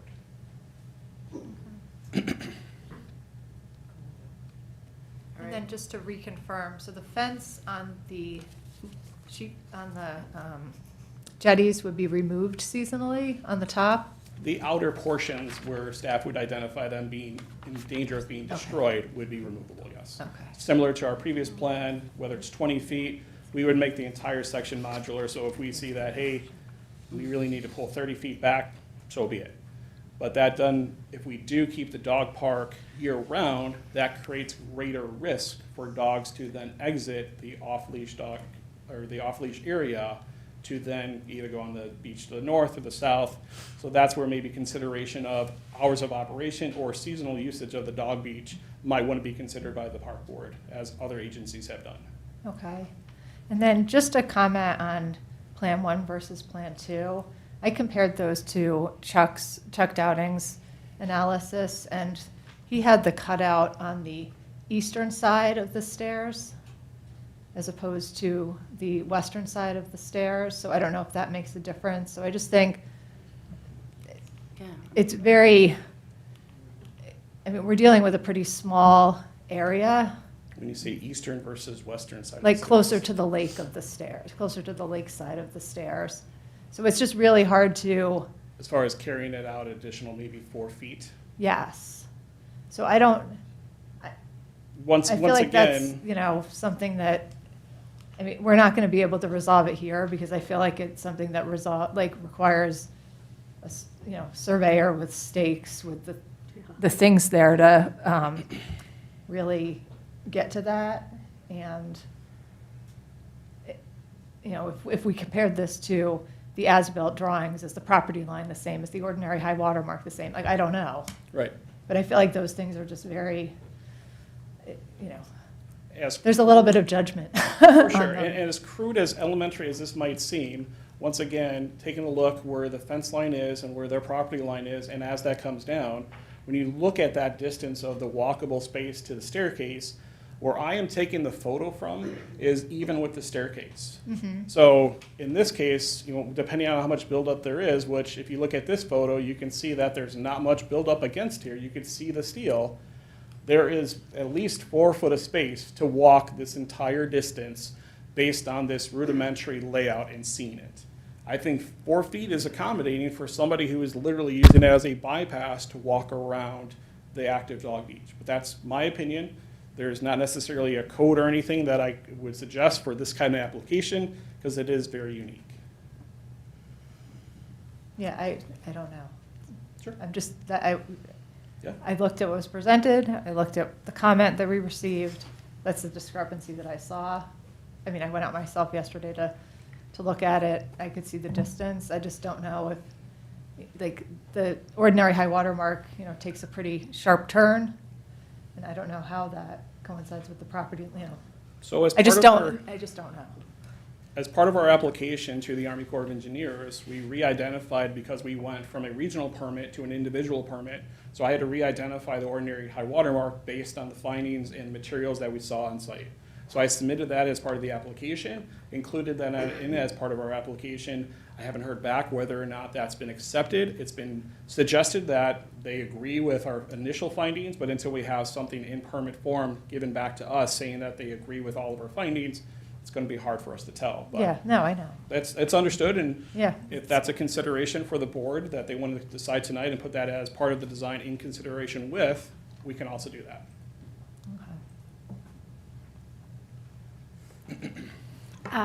You mentioned incidents. Are you looking into, since the Dog Beach's inception in 1995, do we know how many incidents we have actually had of dogs causing problem on the beach?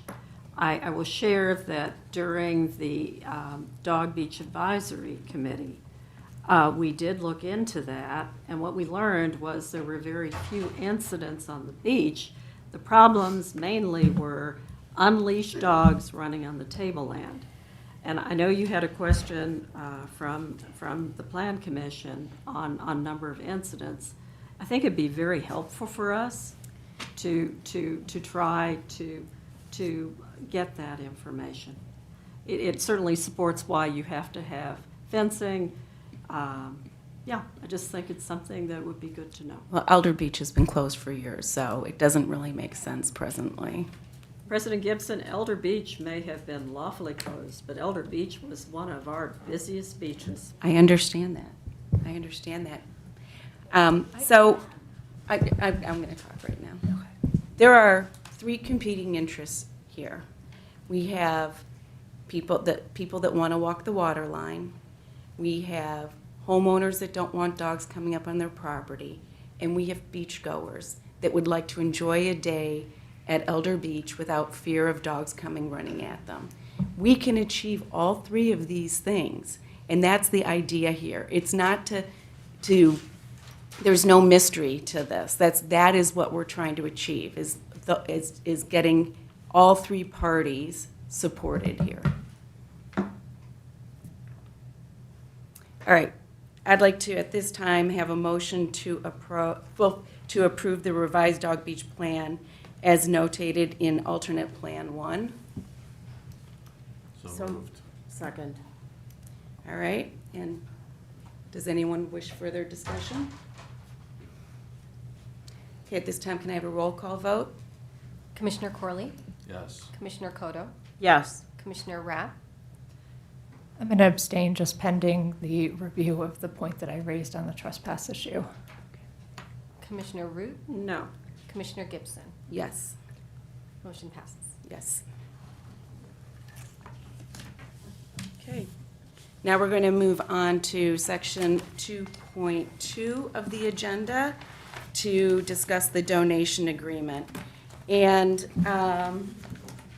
as this board just resolved to make adjustments to the Dog Beach and fencing plan in response to feedback from the Village Plan Commission and the community, what I'm going to call the revised Dog Beach plan adopted by the Park Board on February 5th, 2026. It's important to clarify how that work relates to the previously approved donation agreement.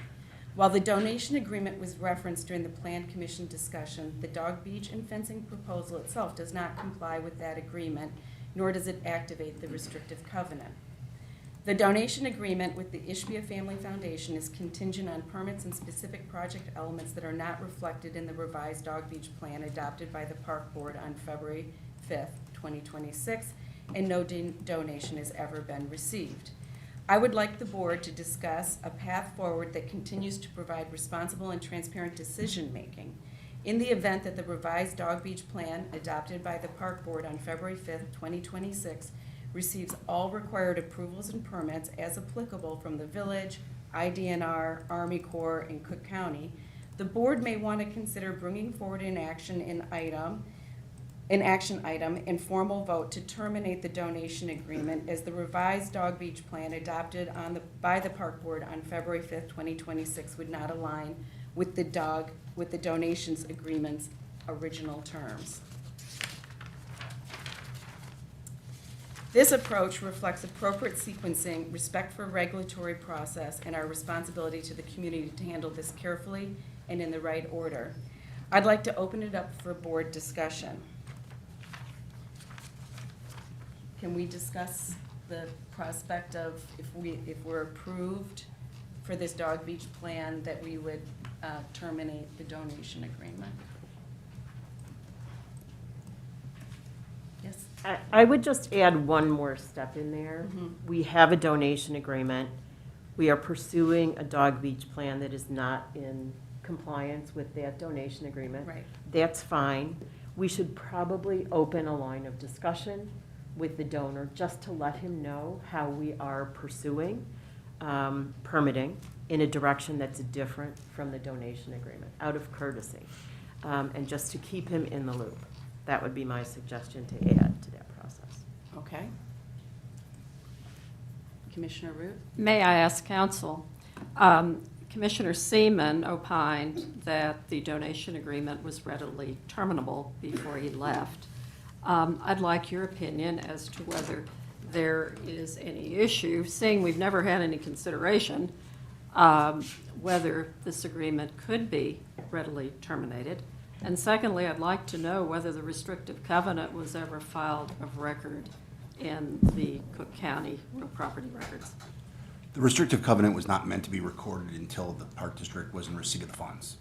Since we've never received any money, the restrictive covenant has never been recorded. Thank you. Section 12 of the agreement says that the Park District may choose to terminate the project at any time in its sole discretion and refund to the donor, as the case may be, the monies paid to the Park District in their entirety before the completion of the project. If the project is terminated, the donor's continued obligation to make any contributions shall automatically terminate. The term project in this case is a defined term to mean Understood. the 5 elements.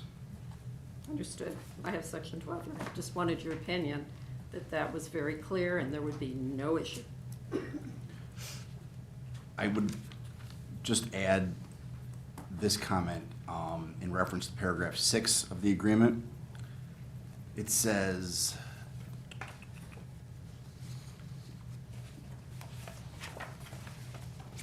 the parties agree that the plans may be modified to the extent necessary to conform to regulatory requirements and permit conditions. But if any project elements are modified in any manner without the donor's written consent, the donor will not be obligated to make any portion of the donation contemplated by this agreement. So it gives the donor the opportunity to review the plans that are modified and approved and waive any objection. It also gives the Park District the opportunity to just cancel the project and terminate the agreement. Any further discussion? All right. May I have a motion to direct staff? Before we do that, the chair of the caucus Parks Committee, Alex Ross, sent us an email, and I didn't know if you wanted to. You can present this during commissioner comments. I'm happy to do that. Okay, thank you. May I have a motion to direct staff to bring back to the board the restricted donation agreement between the Winnetka Park District and Ishbia Family Foundation for the Centennial Park Improvement Plan, including the declaration of restrictive covenant referenced and contained therein, for consideration of termination immediately following receipt of all required approvals and permits as applicable for the revised Dog Beach Plan approved by the Park Board on February 5th, 2026. So moved. Can I clarify, this is just to put it on the agenda Yes. again in the future? Yes. Yeah, second. Roll call vote, please, Saba? Motion to amend. Would you read your motion one more time, please? Sure. May I have a motion to direct staff to bring back to the board the restricted donation agreement between the Winnetka Park District and Ishbia Family Foundation for the Centennial Park Improvement Plan, including the declaration of restrictive covenant referenced and contained within such agreement, for consideration of termination immediately following receipt of all required approvals and permits as applicable for the revised Dog Beach Plan approved by the Park Board on February 5th, 2026. I'd like to amend that to say termination of the donation agreement effective as of our next board meeting of February 22nd, I believe, 2026. I think it may help us get our permits and our approvals. I'm not sure I understand where you want that. What I'm trying to say is that this donation agreement has been extremely controversial with our public and with other governing bodies. The restrictive covenant has been deemed to be a conveyance, and I think it is, in my opinion, time that we do a clean termination at this point. Can I have, who's deemed it a conveyance? Throughout multiple comments we've received from residents. All of us. I just wanted to clarify. A number of licensed Illinois attorneys who happen to be residents here who have complained about this. Just wanted to clarify with the source of the, thank you. We keep tying permits to doing certain things. And I think that it might be time to simply start afresh and anew and simply say, this did not work out, we are terminating this now, and move forward with our applications for permits. That's my reasoning here. I think it's premature. I'd like to see us make progress on these permits. I'd like to see us have something concrete before we walk away from an open conversation that we need to have.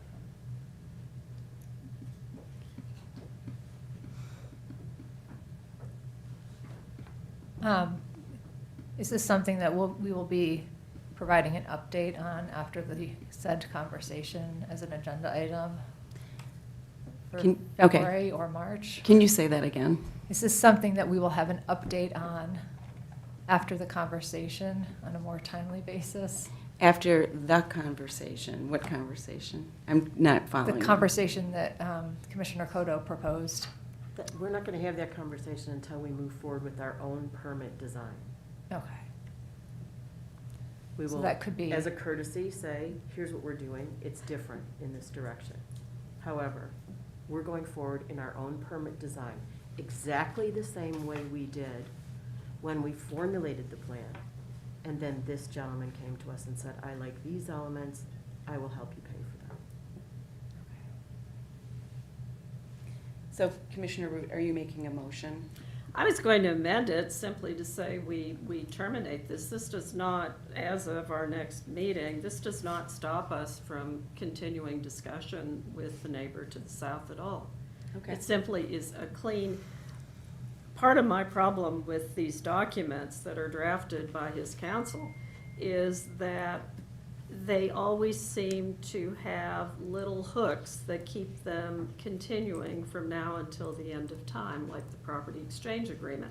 So it just seems to me that if we think that this beach plan that was defined as the project in here is not going to ever occur, then let's move forward and say, this agreement is done, we're terminating it, but at the same time, always open to discussion with neighbors, of course. I believe it's premature too. We have nothing in hand right now, but clearly if we get a dog beach plan that's approved and adopted, it would be what we're talking about to terminate it. So if you're making a motion, please do, otherwise. I could chime in real quick. I don't see what the advantage is to declaring right now that we, must terminate it at our next meeting. The agreement is a piece of paper right now. It has no impact on anything except annoying people. But that's not, that's no action that we have to take or anything like that. What we're providing here is a path to terminate it, which I think we should be happy about, so. My reasoning is, I think that those considering our permit applications may think that this is a carrot that we're dangling to say, please approve our permit applications, and we will then move forward and terminate this. My concern with that is that may not be viewed in a positive light by those who are reviewing our applications. That's why I would like to see just a clean termination. My understanding of it is that if we go ahead with this, we have to terminate the agreement. And if we don't get permits for it, then it's. We could always amend it. Our donor might be willing to sit down and amend. You never know.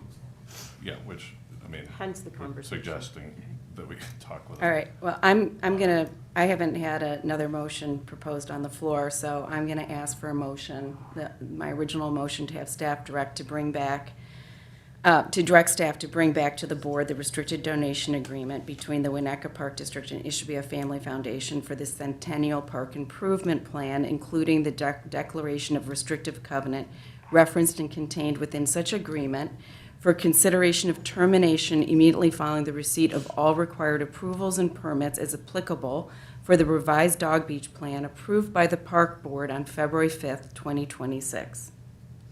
So you had a motion by Commissioner Cotto and a second by Right. Commissioner Corley on that Yes. motion.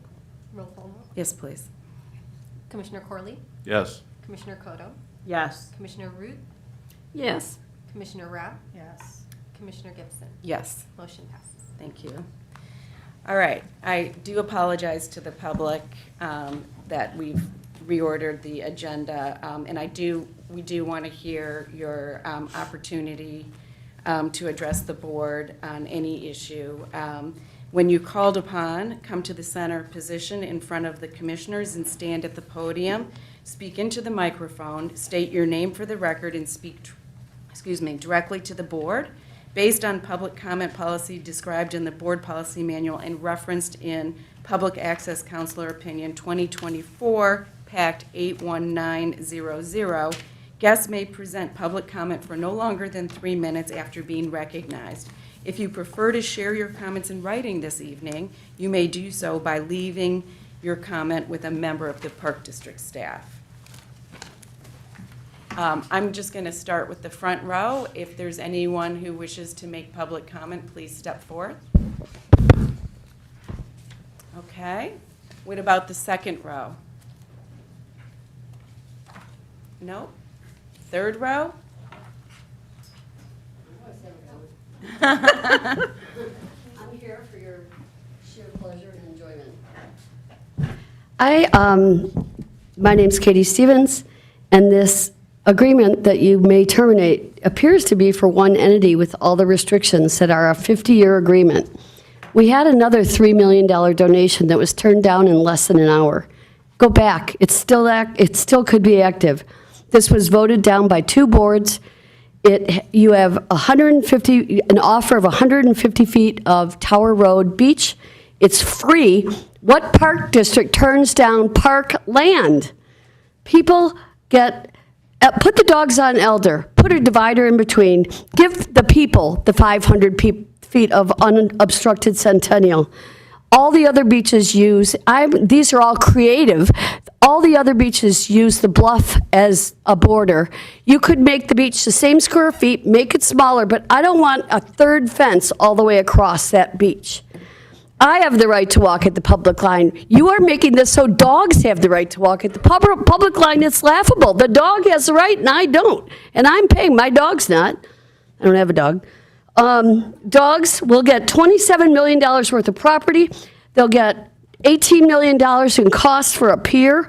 And we get $3,000 in revenue. Yay!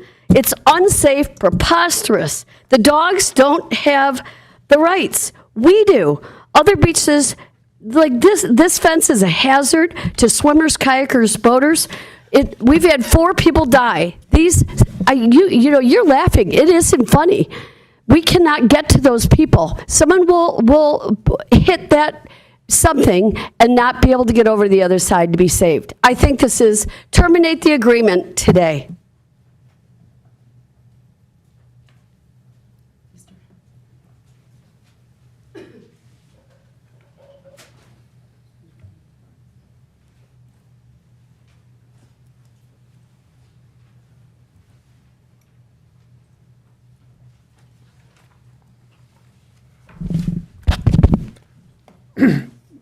My name is Mark Hecht. I have a couple of factual questions about materials that are posted on the Park District website concerning the censure of Trustee Colleen Root. For members of the public who haven't seen these documents, they're available in what is called the document library. They appear in the list of FOIA responses, specifically the 2025 FOIA responses, and they are in the last FOIA request listed, which is dated 12/23/25. My questions specifically concern the letter dated September 15th, 2025, in which Executive Director Shannon Nazal accused Trustee Root of a, quote, pattern of accusatory conduct, close quote, and harassment. If you read this letter, you'll note that this letter is frankly, a masterfully composed letter that was clearly, without question, written by a very skilled lawyer and, could not have been written by Ms. Nazal. So my questions are, 1, what law firm and what lawyer at the law firm composed this letter that you signed, Ms. Nazal? Who paid the legal fees incurred? And finally, 3, how much were the bill for what is obviously an expensive piece of work? I ask because, like many people in Winnetka, I've been wondering just who, besides the Park District Board, has been involved in the efforts over the last 2 years to push Colleen Root off the Park District Board. And the answers to my questions have to be known to you, Ms. Nazal, and I presume to you, President Gibson. And I hope Ms. Nazal and/or Ms. Gibson will answer these questions right now in public. Thank you. So the floor. President Gibson, may I answer that? You may. That is absolutely my work, and I appreciate the confidence in you saying how well-written it was. I appreciate that, but it was my work, so thank you. And you're saying that under oath, Ms. Nazal? Yes, sir. Thank you very much. You're welcome.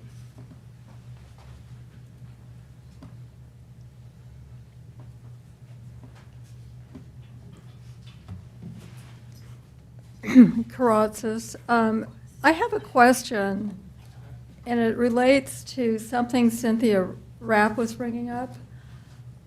I didn't understand what was going on option 2, the south part of the dog beach. The jog that you say is coming like within like 4 feet of the steps that go over to the south property. are you trying to get around something else? Or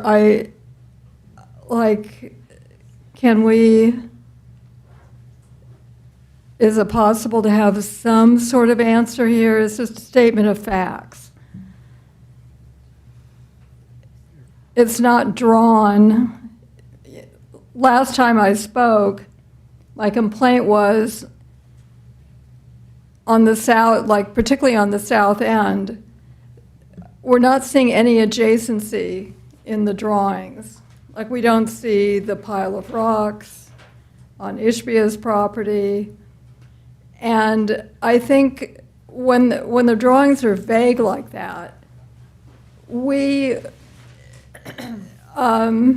it's confusing. So I'm sure Lakota can get a couple guys out, or people out to do a more comprehensive drawing. I still think there's like a little bit of, I don't know, it just seems strange to me how that worked. As far as the agreement goes, when the agreement was made, I thought it only had to do with the dog beach. When I read the legal agreement, it's you have to put the pier in. Well, the pier, if you do an overlay of the pier from Lincoln Avenue, it would stretch all the way into the Village Green. That's really a big pier. And I don't know why why somebody would want that. It would make if he's seeking security for his property, I think that would make it less safe. So, not even the Mossad would be able to kind of protect that. So, there you have it. I think you should just cancel the agreement immediately. Thanks.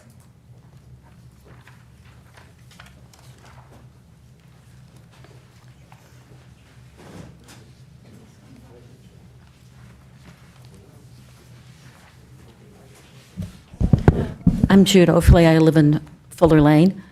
First of all, I want to point out what was omitted from Mr. Kusala's summary of last week's Planning Commission's was the opening comment in the commissioner discussion, which is, I am a hard no. We've spent 4 years hearing comments from residents about all these machinations that do not serve residents. It does not open Elder Lane Beach, which has now been closed for going on 6 years. It is dangerous to our pets and residents. There is an alternate $3 million offer. We all heard that 2 months after Mr. Ishbia's legal representative came and said he was offering it with no strings attached. A 50-year covenant to me sounds like a completely big string.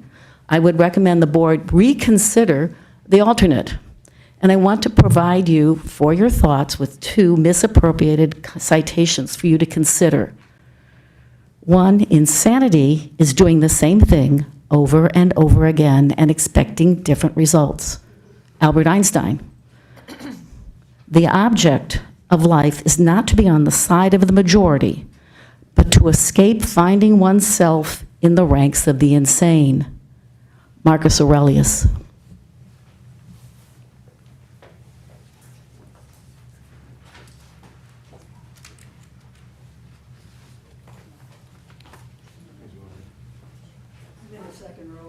That's all right. I didn't know that there was going to be comments tonight. I was confused with the agenda. Anyway, Mary Garrison. I don't recall seeing that fence along the bluff in any drawings. Did I miss something in the original drawings? Or is this something you just put in now? The fence, the chain link fence you're going to put back along the bluff, right? I thought the bluff was going to be the border for the backs of the dog beach. Are you answering me, anybody, or not? So the plan as was submitted to Plan Commission did have the bluff as the western end. However, one of the comments that we heard and we wanted to address was the ability of people to bypass the dog beach without going through it. And so that is why there is now a chain link fence that is offset from the bluff by 12 feet. It's going to be so ugly. Ugly, ugly. It's going to be hard to maintain. It's going to cost us money. Those are all considerations. But the aesthetics is, to me, just not good at all. Also, on the south, I think you have to be 17 years old or less to get up those boulders, to get over. Maybe even 12. I don't know. I have a granddaughter who ran the Aeon thing this weekend, though, 80 flights. So she could probably do it. She ended up 27th out of over 1,000. But I don't understand that. And then it's dangerous. I know I saw the two proposals, one maybe being a little less dangerous, but that fence going out, those boulders there, the waves, people just, having fun on the beach or in the water, it's dangerous, and I still consider it a huge safety issue, especially since getting over those boulders, it's not going to be easy. Thanks for letting me say something.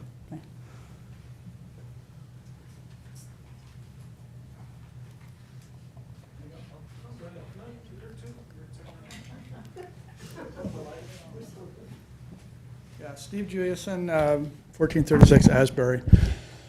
I think that's a better looking plan, but ultimately it still looks like a beach resort from East Germany or the Soviet Union.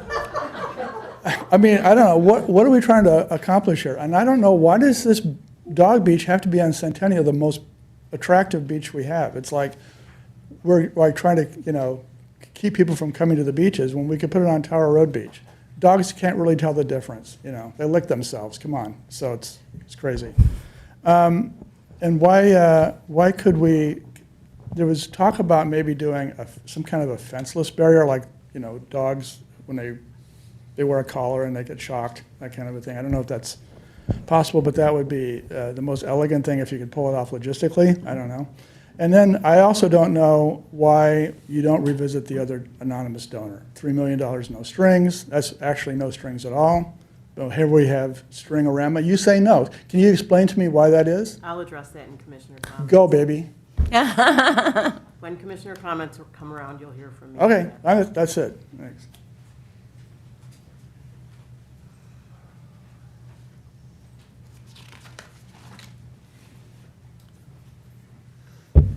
Hello, Ted Winchenko.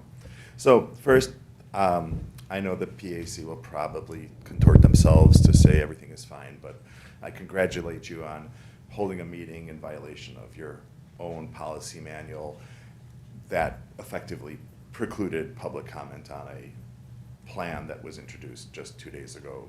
So that's neither here nor there for now. So it is interesting to me, yes, so there are some changes to this plan, and some of those changes were suggested at the last meeting at the village. But ultimately, it doesn't solve the problem, right? Because this now moves the fence back to the line that ultimately precludes public access to the property to the south. Because as Chuck Dowding so descriptively showed, it would require people to traverse the sand above the ordinary high water mark, which arguably isn't even private, but would be alleged as being private by the 205 property owner, to block people from getting to the staircase over the groin, over the breakwater, excuse me. And both of these plans are designed in a way to make that impossible by putting the fence up to the corner where the groin and the property lines intersect. It's all designed to exclude people from that staircase. So it's disappointing that we've gone back to that and haven't taken the suggestions from prior meetings into account. Originally, when the louvers were there, the dog beach was gone. I think the the property owner south liked the idea of not having dogs near his house.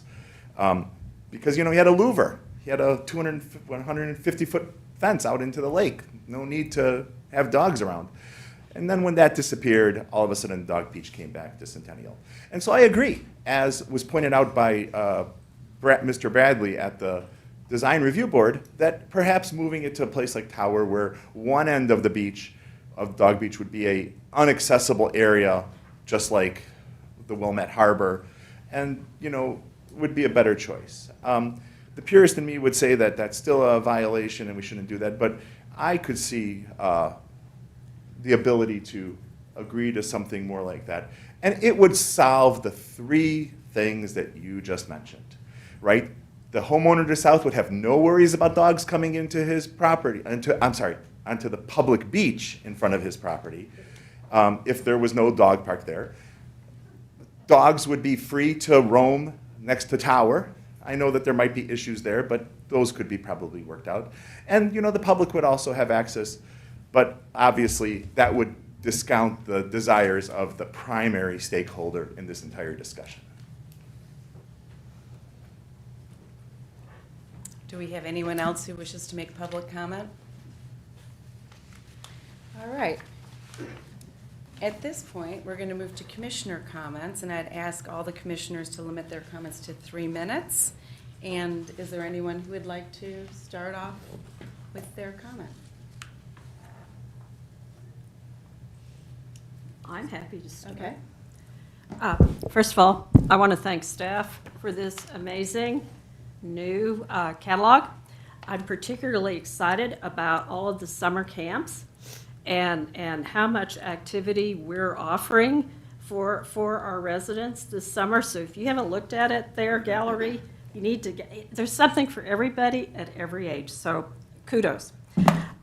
Secondly, we received as a board an email today from Alex Ross. Alex was chair of the Winnetka Caucus Parks Committee for 2024.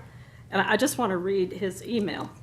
Unfortunately, I'm not able to attend this evening's meeting, and I ask this to be read or noted. I want to point out our Park District Plank number 2 in the 2024 WCC board platform slides. Plank 2 indicates that there is not enough support for the donation agreement to go ahead as proposed, and the Winnetka Caucus Council recommended that it should be renegotiated to eliminate the restricted covenants or pursue alternative funding.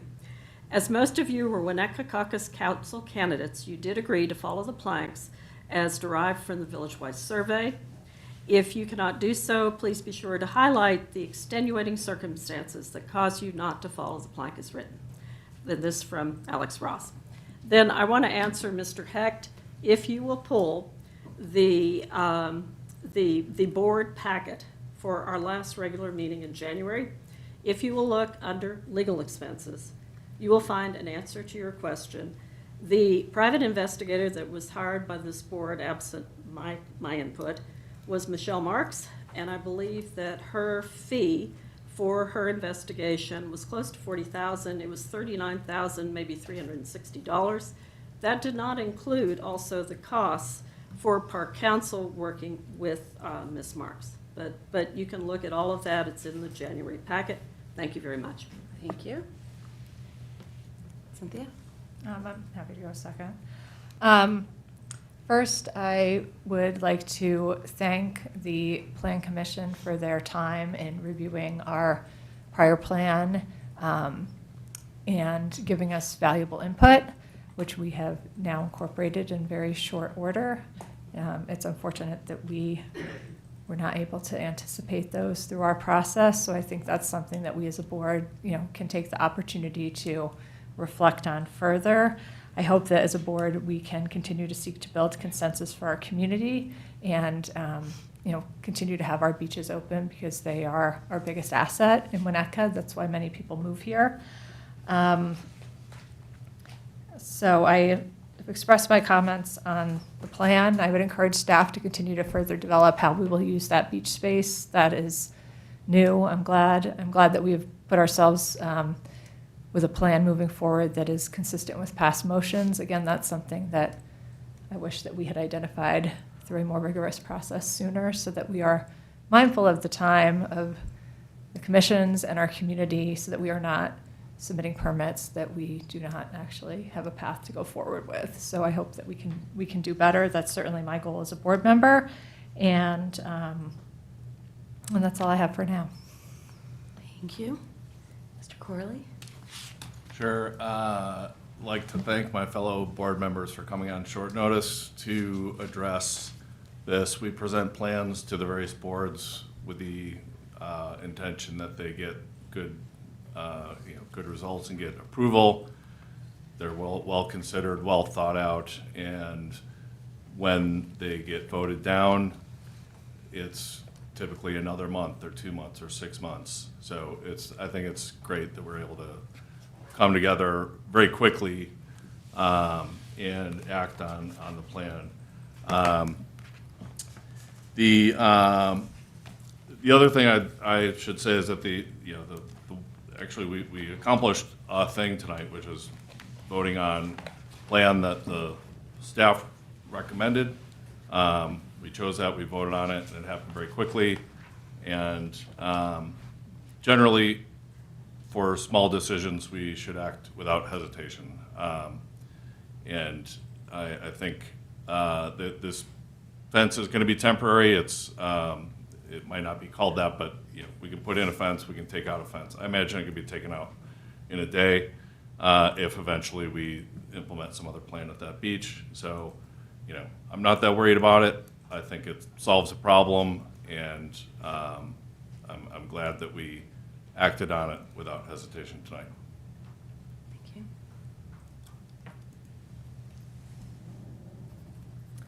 So I wanted to say, in the March 2025 meeting, our entire Board of Commissioners and the entire gallery promised to support us if we went for a temporary fence permit in front of the village. Many of you are back here again. Many of you were at the Plan Commission. And what I'm asking you to do is consider supporting us at zoning on Monday. I think this Dog Beach fence plan is a good plan, and I think it's not a perfect plan for anyone, but it's a great path forward. The second thing I'll talk about is the donation agreement that really never was. We got a letter, we got a phone call, we never got a term sheet, we had one conversation and follow-up, we never received any additional information. Never. Numerous phone calls were made. If you want to verify that, you can talk to James Hemmings. He was the contact point for that donation. Nothing ever came back. Okay, so it's a shame, just never came back. With regard to the donation agreement, the elements are the only things that are covenanted. Those are public access, which we should all want, the dog beach, which clearly many of us here do want, the dog beach fence, which seems to be a necessary safety feature, the ADA access pathway, which seems to be really important for this community as we all age, and the breakwater. The breakwater is no longer breakwater/pier. Breakwater/pier may no longer be in the picture. We'll probably have to repaper that anyway. But I'd invite you to come on Monday and support us, and think carefully about your promise to this board in that March meeting, because it was very important to us. It was the reason we pursued this permit. And we were required to pursue this permit by the village. That's all I have to say.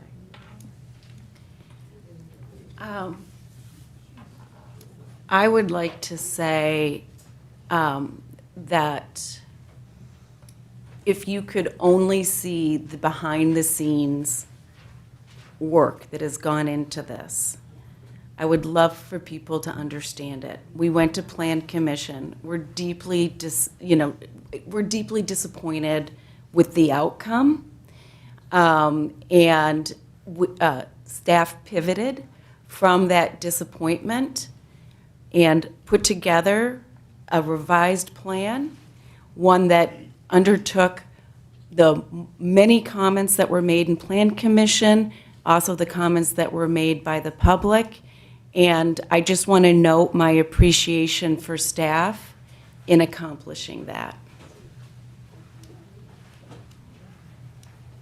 All right. I guess our meeting is over. May I have a motion to adjourn our meeting at, what is it, 6:35? Second. All in favor? Aye. Aye.